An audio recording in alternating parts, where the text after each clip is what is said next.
Sabanuhu dengan NIM D1A1230068 dan saya Kadek Sunaryanti dengan NIM D1A12305. Baik, di sini kami akan menjelaskan tentang materi perhitungan, uji validitas dan uji reliabilitas.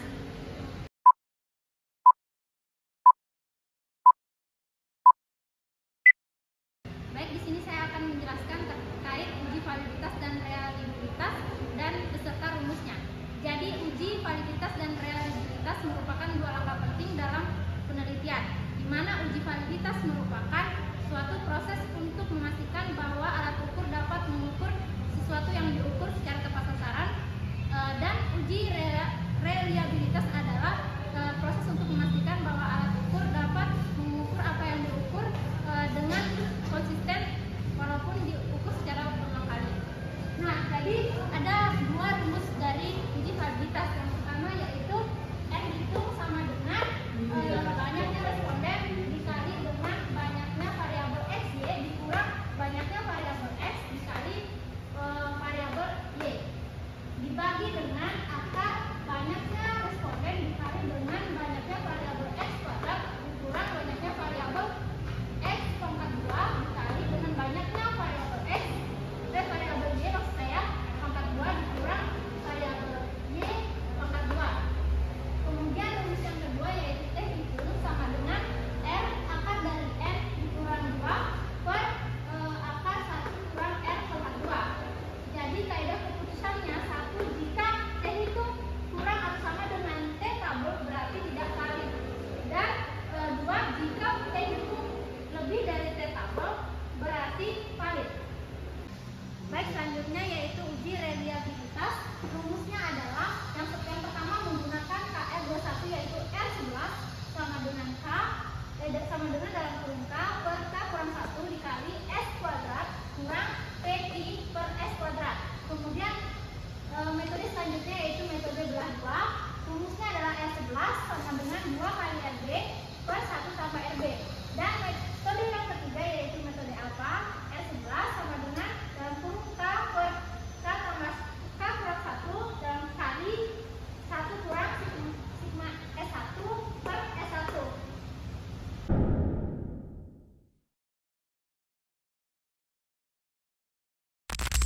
Baik, pertama-tama yaitu kita menentukan variabel item pertanyaan yang telah ditentukan di sebuah skripsi. Nah, di sini kami menggunakan variabel harga. Kemudian di blok semua dimasukkan ke dalam Excel sesuai dengan nomor item dan nomor responden yang telah ditentukan. Kemudian setelah itu ditotalkanlah hasil-hasil dari nomor item pertanyaan ini. Nah, dengan cara klik sama dengan zoom, kemudian di blok semuanya masing-masing nomor item pertanyaan ini. Setelah itu diklik enter. Setelah itu menghitung total skor dengan cara yang sama, kemudian di blok semua masing-masing responden ini. Nah, setelah itu kita menentukan tabel untuk item.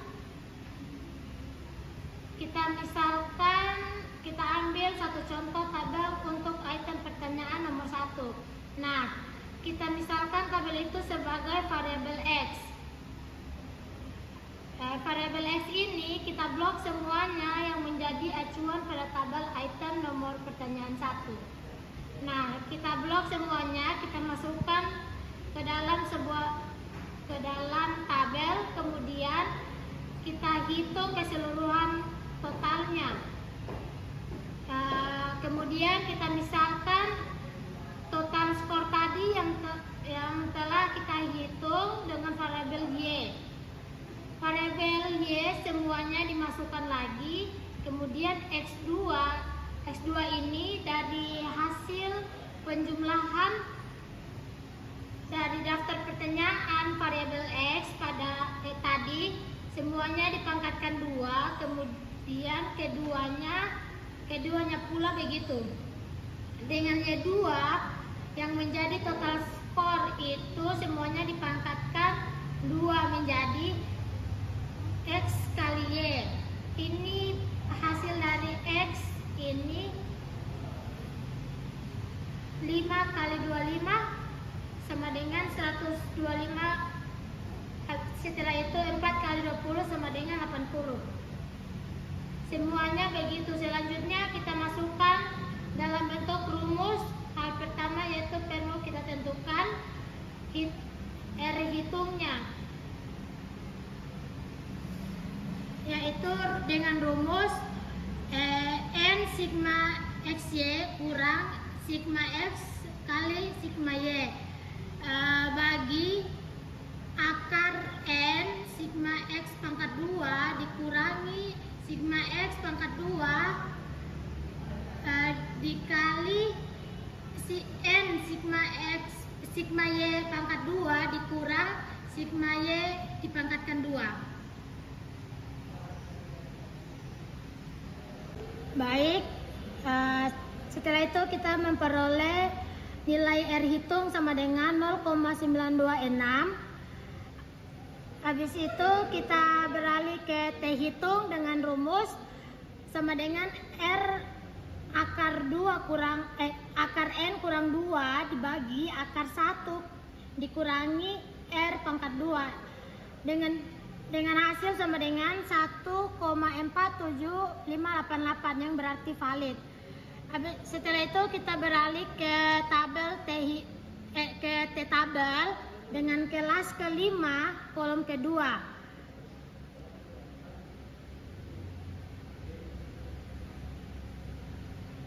Baik, selanjutnya kita ke metode reliabilitas KR20. Baik, dengan menggunakan metode KR20 yaitu menerapkan 5 pertanyaan. 5 pertanyaan tadi 1, 2, 3, 4, dan 5. Kemudian masukkan ke dalam bentuk Excel.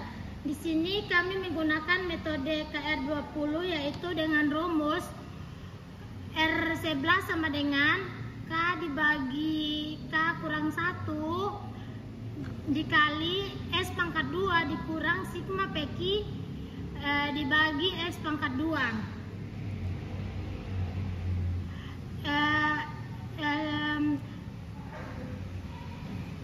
Yaitu standar deviasi yaitu 1,18. Nah, kemudian dimasukkanlah semuanya dan diperoleh hasil akumulasinya R11 sama dengan 11,18.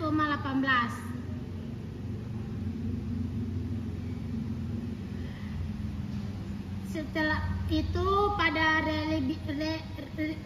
reliabilitas Sperman. Di sini kami menggunakan metode bela 2 atau metode ganjil dan genap pada item pertanyaan ganjil yang kami gunakan yaitu item pertanyaan 1 dan 3. Sedangkan pada nomor item pertanyaan genap kami menggunakan item pertanyaan 2 dan 4. Nah, setelah itu kami menghitung ke faktor dari itu pertanyaan ganjil dan item pertanyaan genap. Nah, setelah itu kami bagilah keduanya untuk memperoleh koefisien korelasi atau korelasi produk dari RB. Nah, diperolehlah hasil yaitu 0,80.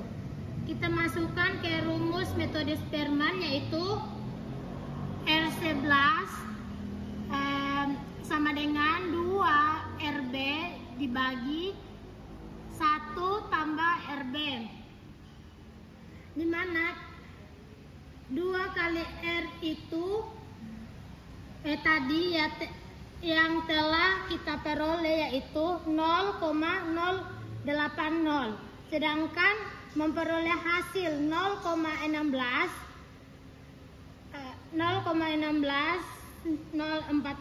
kemudian dibagi dengan 1 tambah RB 1 tambah R nya 0,1 tambah 0,080 sama dengan 1,080. Nah, dibagilah keduanya yaitu 0,16044 dibagi dengan 1 0,080 sama dengan 0,4853.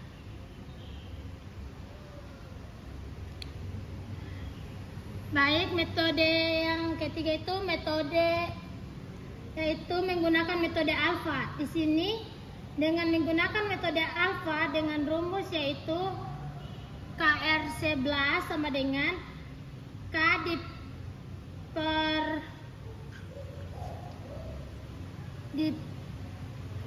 dibagi K kurang 1 dalam kurung sigma XY dikalikan dengan sigma dengan SI, di mana SI itu adalah variasi skor dibagi dengan FT, di mana ST yaitu varian total. Di sini kita peroleh varian skornya yaitu 41, sedangkan untuk ST-nya 173. Nah, dibagilah keduanya maka diperoleh hasilnya, kemudian dimasukkan dalam item-item tersebut. Item-item berikut di mana item ganjil dan item genap itu ditentukan pada metode bilangan metode bagi dua. Yang kami gunakan yaitu variabel 1 dan variabel 3, sedangkan item genap yang kami gunakan itu variabel 2 dan variabel 4. Nah, kemudian setelah dimasukkan ke semua variabel tersebut, setiap variabel itu dipangkatkan 2, maka diperoleh hasil untuk metode alfa ini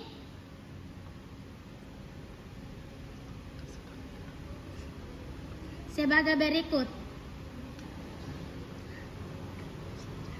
Mungkin itu saja yang dapat kami jelaskan.